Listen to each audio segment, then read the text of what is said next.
सायन धारावी आणि बीकेसी याला जोडणारा सायन ओव्हरब्रिजचं काम हे हाती घेण्यात आलेलं आहे। पुनर्विकास प्रकल्पाचं जे संपूर्ण काम आहे हे देखील सुरू आहे, त्यामुळे प्रवासासाठी हा ब्रिज आता बंद करण्यात आलेला आहे। काल मध्यरात्री या संदर्भातले फलक या ठिकाणी लावून पण पाहू शकता की दोन्ही ठिकाणी बॅरिकेडिंग करण्यात आलेली आहे। जो मध्ये डांबराचं कोटिंग होतं ते देखील उकडण्यात आलेलं आहे।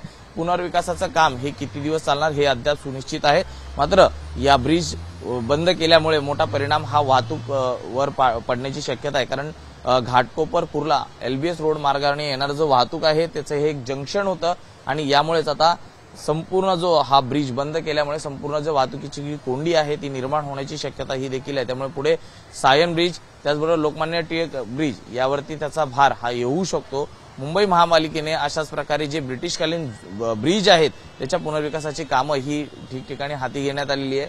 हा ब्रिज देखील 110 वर्ष जुना होता आणि त्याच्या आता पुनर्विकासाचं काम हे सुरू आहे। त्यामुळे या ठिकाणी वाहतूक कोंडी ही मोठ्या प्रमाणात होण्याची शक्यता आहे, कारण बीकेसीहून येणारं ट्रॅफिक हे देखील बऱ्यापैकी याच मार्गावरून येत होतं। तर मुंबईतून येणारं जे वाहतूक आहे जे पश्चिम द्रुतगती मार्गाला जोडलं जातं ते देखील याच ब्रिजवरनं बऱ्यापैकी त्या साईडला जाताना पाहायला मिळत होतं। त्यामुळे आता हा ब्रिजच पुनर्विकासासाठी बंद झाल्यामुळे मोठ्या प्रमाणात वाहतूक कोंडी ही या ठिकाणी होताना पाहायला मिळू शकते।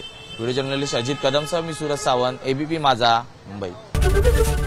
एबीपी माझा, उघडा डोळे बघा नीट।